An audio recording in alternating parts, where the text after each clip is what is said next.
샬롬. 오늘 새벽 기도 시간도 우리에게 주신 말씀 마태복음 9장 33절 말씀부터 드리겠습니다. 귀신이 쫓겨나고 벙어리가 말하거늘 무리가 기이 여겨 가로되 이스라엘 가운데서 이런 일을 본 때가 없다 하되, 이 말씀은 보통 순수한 사람들은 이스라엘 역사에 이런 일이 어디 있겠는가, 이 일이야말로 놀라운 은혜다, 이렇게 말하는 사람이 있는 반면에 바리새인들은 비방하기를, 34절 말씀입니다. 바리새인들은 가로되 저가 귀신의 왕을 빙자하여 귀신을 쫓아낸다 하더라. 이렇게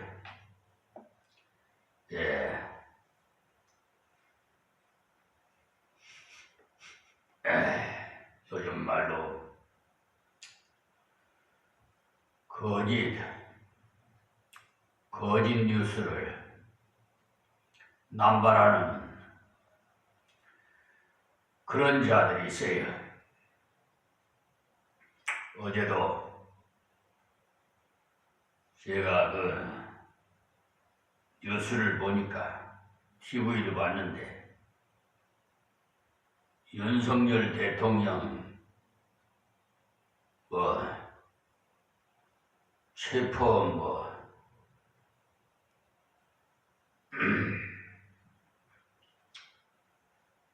영장을 받아서 집행하려 한남동 관저로 갔더니, 대통령 관저로 갔더니 계모 처장을 비롯해서 이중 삼중으로 군인까지 명찰도 안 달고 그랬다고 누구니 자기 신변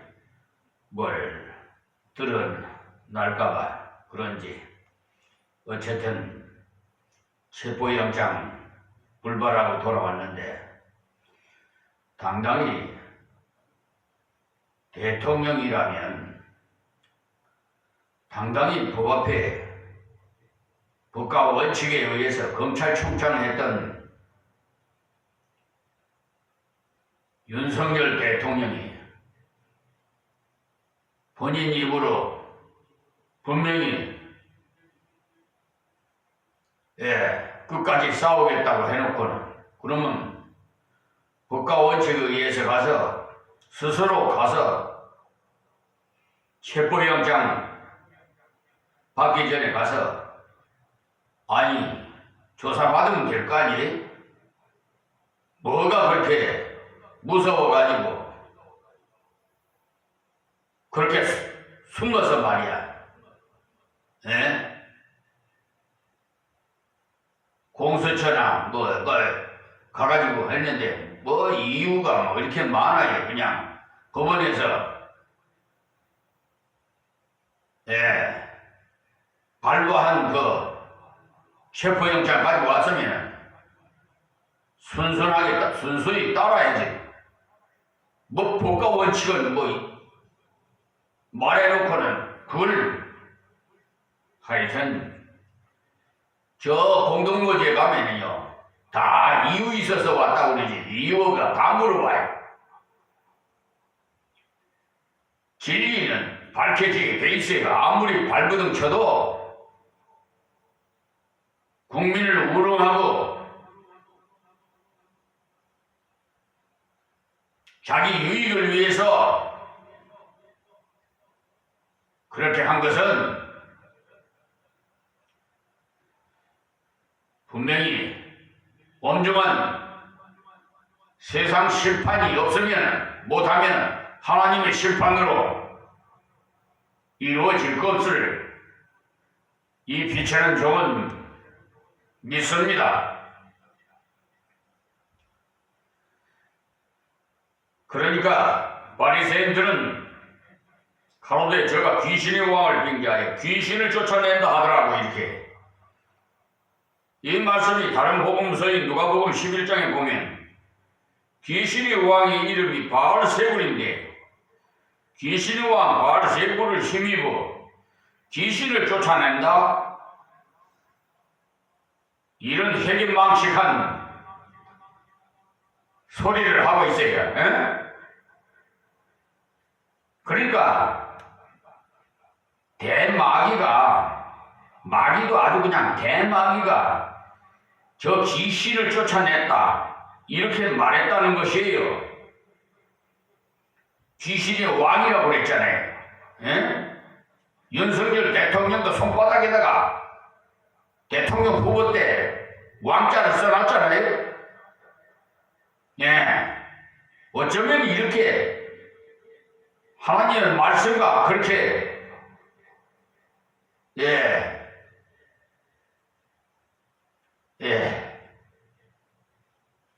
같은지 모르겠어요. 그냥. 하여튼 세상 돌아가는 것이 민심은 천심이에요. 이 내란을 말이지 자꾸 부추기고 말이야. 자신이 뭐 떳떳하면은 스스로 가서 부르면은 조사받으면 될 거 아니에요. 아무 혐의 없으면 그냥 나오는 것이고 혐의가 있으면은 구속될 것이고 그렇잖아요. 법과 원칙이 그렇잖아요. 무슨 그만 그런 것이 이 지금 돌아가는 거 보면 참 말과 행동이 전혀 다른 것을 보면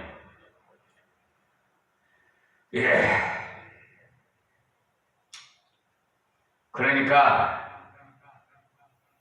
집안이 서로 싸우면 어떻게 설 수가 있겠느냐. 그와 같이 마귀가 무엇 때문에 마귀끼리 서로 싸우겠느냐. 그러니 마귀끼리 서로 싸우는 법은 없다는 말이에요. 그래서 스스로 분쟁하는 나라마다 황폐하여지며 스스로 분쟁하는 집은 무너지느니라 했어요.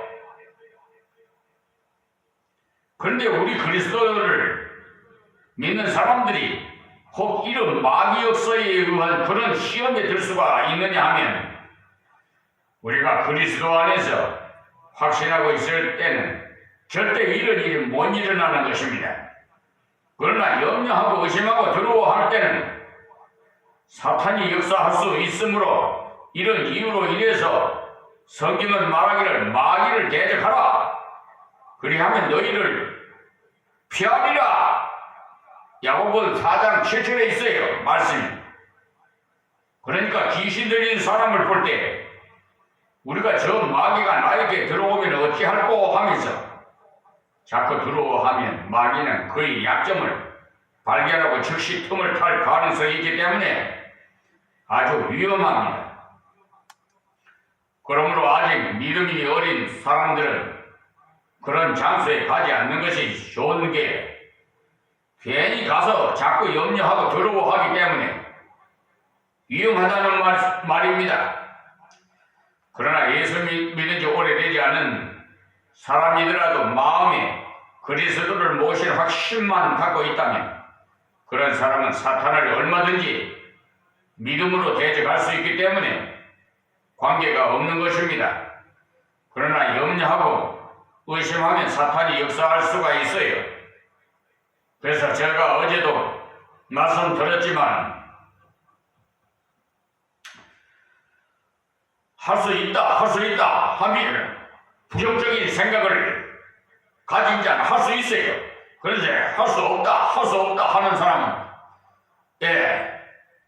부정적인 사람은 못하고 할 수 있다고 하는 사람은 긍정적인 사람은 할 수가 있습니다. 여기 예수님께서 귀신 들려 벙어리 된 자를 귀신을 쫓아내심으로 원적에 하셔서 그리스도에게 영계를 다스리시는 전능자이심을 보여주신 거예요. 그러나 예수님께 대한 그 잘못된 선입관을 가지고 악하게 보는 자들은 예수님께서 귀신의 우왕을 빙자해서 그 벙어리를 고쳤다고 악평함으로써 그리스도의 은혜에 참여하는 길을 포기했던 것입니다. 여기 귀신 들려서 벙어리 된 자가 분명히 귀신 들렸다가 예수님에 의해서 귀신이 추방됨으로써 온전하게 되어서 벙어리가 말하게 되는 역사가 일어났으나 이 바리새인들은 예수님을 악마의 사역을 파괴시켜낼 악마의 세력을 제어하기 위해서 오신 하나님의 아들로서 바로 이해하지 못하고 불행하게도 예수님을 귀신의 왕을 빙자해서 귀신을 쫓았다고 하는 비방을 했던 것을 보면 사람이 잘못된 선입관념을 가지면 아무리 좋은 것을 보여주고 아무리 귀한 것을 들려줘도 그것을 액면 그대로 순수하게 받아들이지 않는다는 사실입니다. 그 때문에 이달에 한번 간염된 사람이 다시 돌아오기가 심히 어려운 이유가 바로 여기에 있는 것입니다. 이단 사상에 한번 간염된 사람은 아무리 성경을 바르게 가르쳐줘도 이 사람은 장로교인이라 그렇게 말한다 하고 나오지 참 진리가 바로 이렇구나 하고 깨닫지를 못하는 것입니다. 그래서 스스로 져버리는 것입니다. 그리고 9장 35절에서 38절 말씀의 핵심은 주님과 함께 주의 심정으로 일할 일꾼을 구하는 말씀이에요. 예수님께서 많은 고통받는 자를 돌보시는 중에 잃어버린 백성들을 위한 그의 사역이 너무나도 광범위했기 때문에 주소를 준비할 동력자들을 필요로 하게 된 것입니다. 35절에 예수께서 모든 성과 촌에 두루다니사, 그러니까 이 말씀을 예수님께서 죄인들이 찾아오도록 기다리고만 있지 않으시고 몸소 찾아가셨다는 말씀입니다. 이것이 하나님께서 하신 방법으로 하나님께서 죄인을 돌아오라고 초청하고만 계시는 것이 아니라 실제로 이 땅에 사람의 몸을 입고 찾아오셨던 것입니다. 그러니까 하나님의 아들을 이 땅에 보내신 자체가 복음인 것입니다. 제초에 아담과 하와가 범죄한 후에 무화과 나무 아래 피신해 있을 때 그대로 버려두지 않으시고 하나님 쪽에서 먼저 아담아 하고 찾으신 그 자체가 바로 복음이라는 말씀이에요. 여기도 예수님께서 모든 성과 촌에 들어다니신 것은 바로 하나님의 복음의 원칙을 보여주신 것입니다. 그래서 저희 회당에서 가르치시며 예수님께서는 모든 성과 촌에 들어다니시면서 어디 제일 먼저 가셨는고 하면 회당이 제일 먼저 가셨어요. 회당에. 그래서 이 회당을 예수님의 복음 전도의 말씀 교육의 본부로 삼고 회당 중심으로 사역에 나간 것입니다. 여기 유대 나라의 회당은 구약을 가르치는 곳이기 때문에 그곳에서 구약을 바르게만 가르친다면 예수 그리스도를 영접할 수가 있었던 것입니다. 그러니까 이 회당에서 예수님께서 구약을 바로 해석해 줌으로써 그리스도를 바로 영접하도록 하기 위해 이 회당에서 자주 가르쳐준 것입니다. 거기에 보면은 회당에서 가르치시며 천국 복음을 전파하시며 라고 기록된 것을 보시면 예수님께서 이 회당에서 구약의 말씀을 읽으시고 그리고 그 말씀을 적용해 주시면서 이 말이 너희에게 응하였도다, 이렇게 구약도 역시 복음이라는 것을 가르쳐 주신 것입니다. 우리는 흔히 잘못 생각하면 구약을 율법이고 신약은 복음이라고 생각하는데 전혀 그게 아니라는 것을 아십시오. 우리가 구약에 대해 눈이 띄어짐으로써 구약을 처음부터 삼층 분석해 보면 참 재미있습니다. 그러나 그냥 무의미하게 읽어 내려가면 굉장히 지루하게 느껴지는 것은 어떤 분이 리기를 읽어보거나 전혀 이해가 되지 않는 게 전체가 시종 양을 잡아 피를 어떻게 흘리고 고기를 어떻게 태우고 하는데 한마디도 이해가 되지 않더라고 말합니다. 그런데 우리가 신약의 구속의 원리로 이 얘기를 조명해 보시면 참 묘하게도 구약에 벌써 하나님께서 똑같은 복음을 기록해 두신 이 하나님의 원칙을 깨닫게 되면 정말 신비롭고 감사하게 되는 것이죠. 은혜가 충만해요. 오히려 구약에 구수한 맛이 있고 반대로 신약은 딱딱한 맛이 있어요. 그런데 잘못 보면 구약은 전부 이야기뿐이고 별다른 것이 없어 보이는 것이, 그래서 예수님께서 회당에서 복음을 가르치시고 그리고는 모든 병과 모든 약한 것을 고치셨다고 했어요. 그러니 순서가 어떻게 되는가 하면 먼저 복음을 가르치시고 복음을 전파하시고 그 다음에 병을 고치셨어요. 그러니까 예수님께서 병만 고치시고는 그것이 예수님의 드러난 사명이 아니라는 것을 아십시오. 말씀을 가르쳐 주시고 그리고 복음을 전파하시는 이것이 형성되어야 하나님의 영광과는 관계가 없는 기도인 거예요. 그래서 예수님은 여기 일할 자를 일으켜 주옵소서라고 했습니다. 추수꾼을 일으켜 주옵소서 기도하라고 하시. 자기 혼자 100명이 일하는 것보다 100명이 일을 할 수 있는 사람들이 일어나는 것이 더 좋은 것이죠. 왜냐하면 하나님의 일을 그렇게 연합해서 일할 때 하나님께만 영광이 돌아가고 인간의 자랑과 인간의 영광은 다 사라지게 되는 것이죠. 그래서 여기 예수님께서 그렇게 기도하려고 말씀하셨어요. 예수님께서 방황하는 무리를 보시고 그들을 주의 심정으로 인도할 자가 필요한 것을 아시고 제자들에게 그와 같은 자들이 될 뿐만 아니라 같은 심정으로 일할 자를 주시기를 기도하라고 하셨어요. 지금도 우리 자신이 참 순수한 복음을 깨달았다면 이런 순수한 복음을 깨달은 자들을 많이 일으켜 주시기를 기도하십시오. 자기 한 사람이 굉장한 일을 해야 되겠다는 이런 인간적인 탐욕을 가진 것이 아니라 하나님께서 귀한 복음을 깨달은 귀한 일꾼들을 많이 일으켜 주셔서 그를 통해서 복음이 빨리 확산될 수 있도록 구해야 하는 것입니다. 아무리 자기가 혼자서 잘한다고 해도 한 사람 한 사람이 나가서 전도하는 것보다는 훨씬 늦어요. 목사가 혼자서 아무리 힘을 써도 온 교우가 다 같이 하는 것과는 비교가 되지 않습니다. 그런데 우리는 지금 어떻게 생각하고 있느냐 하면 목사가 앞에서 설교를 멋있게 하면 돌아오는 사람들이 그 설교를 듣고 다 거꾸러져서 예수 믿으면 되는 것이고 우리는 가만히 앉아서 그저 예배나 드리고 헌금이나 내주는 그 정도로 만족하려는 그런 경향이 있어요. 이것은 마치 군사 없는 장군이 아무리 능력도 발휘하지 못하는 것과 다를 바가 없는 것으로서 무슨 전쟁이든지 실제로 적군과 맞대서 싸우는 사람은 전부 군사들입니다. 그러므로 군사 없는 장군은 아무 힘이 없어요. 근데 초대교회로부터 사탄이 가장 많이 써먹는 그의 준무기가 뭐냐 하면 바로 교육자가 큰 일을 해야 된다고 사제주의 사상을 불어넣었어요. 이러한 장군이 바로 캐톨릭이 국교화되면서 그렇게 된 것입니다. 그러니까 기독교가 AD 313년에 공인되었으나 AD 325년에 기독교가 국교화되면서 그 문제가 터졌던 것이에요. 그때는 밖에 나가서 전도할 필요가 전혀 없어서 저절로 교회 안으로 사람들이 다 들어와서 버렸어요. 그러니까 교황이나 신부 혼자서 가르치기만 하면은 전도하지 않아도 다 교회 안으로 들어왔던 것입니다.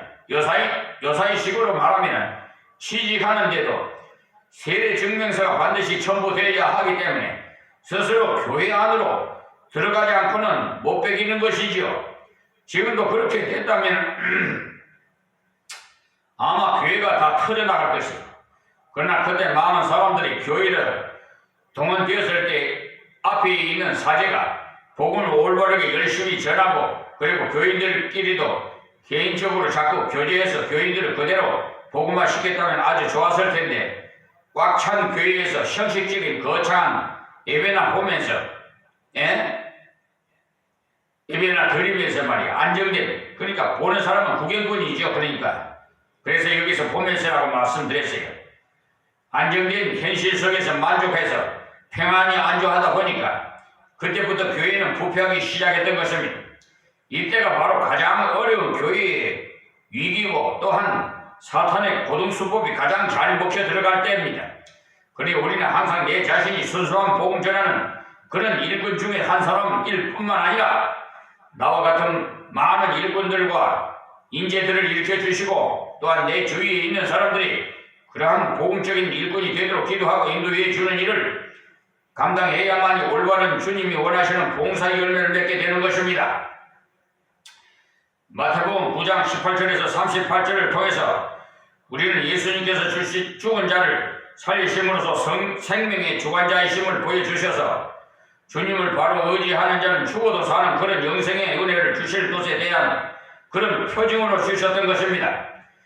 여기에 우리가 오해가 없어야 할 것은 예수님께서 나를 믿는 자는 죽어도 살겠고 살아서 주를 믿는 자는 영원히 죽음을 보지 않겠다고 하신 이 말씀을 오해해서 그러면 살아서 주를 믿으면 전부 죽지 않고 천국으로 바로 들어가는 것인가 이렇게 생각하는데 그것은 그런 말이 결코 아닙니다.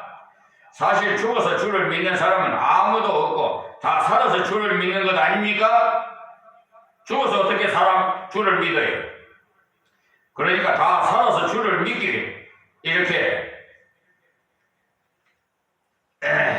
때문에 여기서 죽어도 살겠고라는 말은 육신은 죽어도 살겠고 영은 살아서 주를 믿는 사람은 영원히 그대로 산다는 이 말씀이 그러니까 그 말씀 자체를 바로 모르면은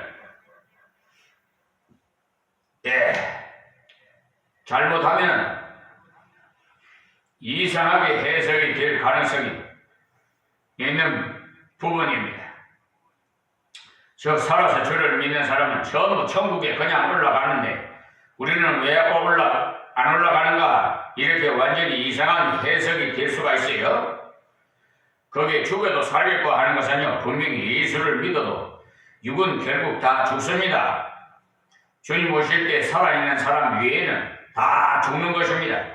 그러나 살아서 주를 믿는 사람이란 말은 우리가 살아서 예수 그리스도를 영접한 사람이 그 영혼을 영원히 그대로 살기 때문에 영원히 사는 것이라고 하신 말씀이 그리고 예수님께 많은 사람이 나왔으나 믿음으로 손을 옷자르게 된 사람만 은혜의 능력을 체험한 것과 같이 지금도 우리가 믿음으로 나가야만 은혜를 입을 수가 있는 것이지 교회에 아무리 나와도 주님의 말씀을 믿음으로 받아들여야만 믿음으로 기도해야만이 은혜가 바로 내 것이 될 수가 있는 것입니다.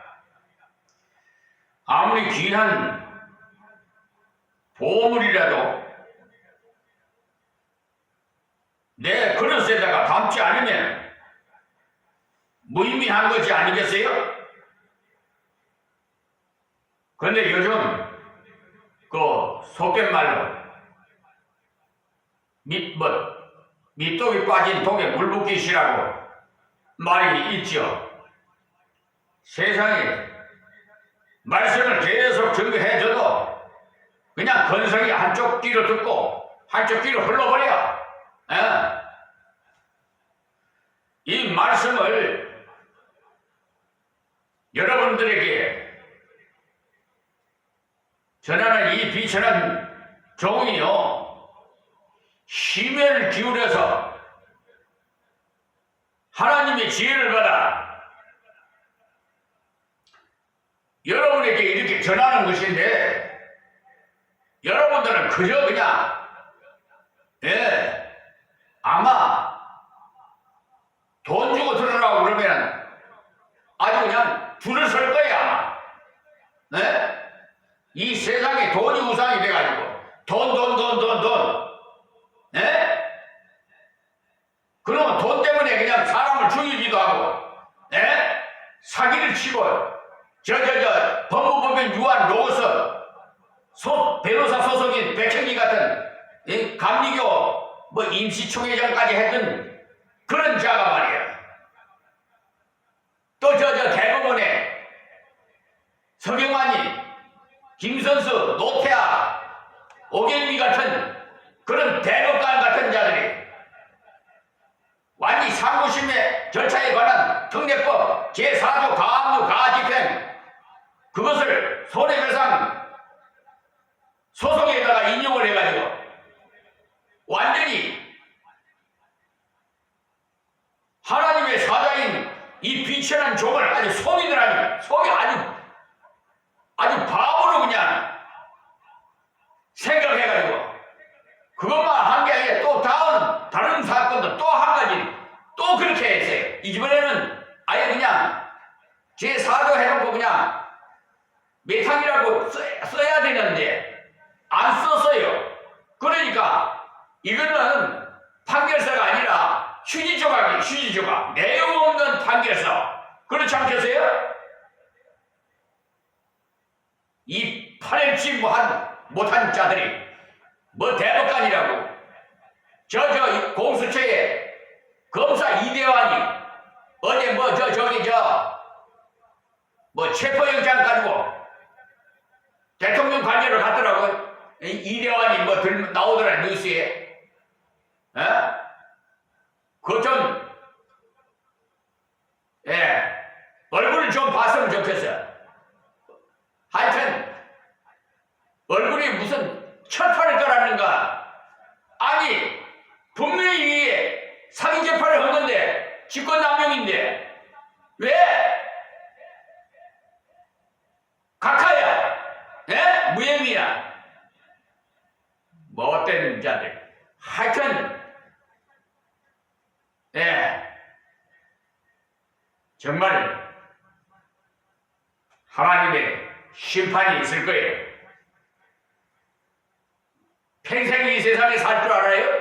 사람은 한 번 나면 한 번 죽는 거야. 그 후에는 심판이 따른다고 히브리서 9장 27절에 말씀했어요. 저 유황불이 타는 불 속으로 들어갈 걸 생각해본 참 이대환이 불쌍해. 또 서경환이, 김선수, 노태학이 노태학이는 중앙선거위원회 위원장인가 뭔가 하더라고. 법관징계법에 의해서 제2조, 제3조에 의해서 법관 12명을 대법원에다가 법관 그러니까 징계 제소를 했더만 신청을 했더만 세상에 청원 답신이 왔는데 이 못된 자들도 하여튼 내가 다시 신문고를 통해서 올려놨어요. 이게 완전히 어물쩍 그냥 넘어가려고 그래. 구렁이 담 넘어가듯이 그냥 슬며시 넘어가려고 그래. 맹맹백백하게 내가 한번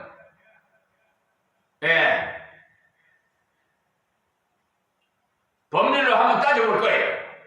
왜? 법관 조직법에 의해서 48조 의해서 법관 징계위원회 위원장이 대법원장 한 사람 세워서 징계위원회를 열어서 왜 떳떳하게 심의를 거쳐서 그 공문서를 작성해서 왜 못 보내주냐고. 그냥 바보를 취급하는 거 아주 그냥 헌법 103조에 법관이 하는 거를 참견할 수 없다고? 못되게 내가 법관 징계위원회를 열어가지고 징계 처분하라고 했지 무슨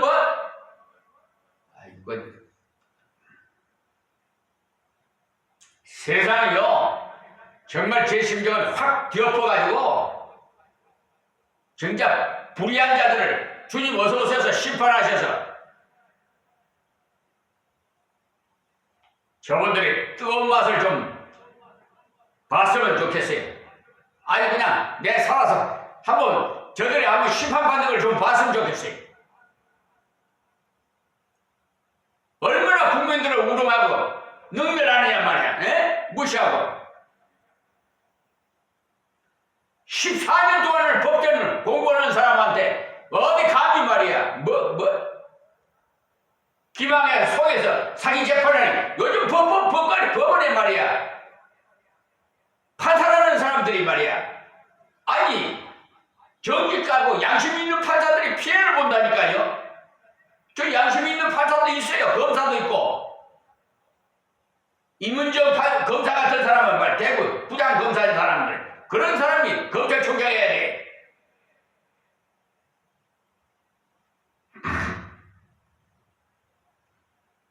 교회에 아무리 나와도요 주님 말씀을 믿음으로 받아들이지 않는 사람들은 다 쭉정이들이에요. 구경꾼들 보러 오는 사람들이 예배 드리러 오는 사람들은 알곡들이 내 몸을 드리는 거예요. 근데 보는 것은 구경꾼이나 하는 것이 아니에요. 그래서 내가 처음 오시는 교인들은 내가 가르쳐요.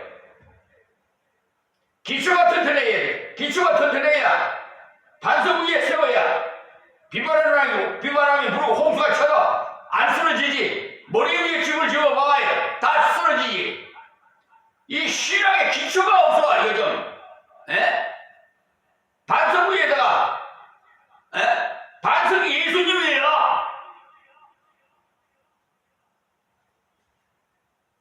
축제일 같은 것들 그냥 이리 와 저리 와. 저 정광훈 목사는 설가다 와 하라 그러더라고. 아유 나 그 소리 듣고라 참 기가 차서 뭐가 와야. 에이. 사실 하나님 꼼짝마 내 손에 주고 이런 말 못합니다. 어떻게 하나님한테 그렇게 말할 수가 있어요?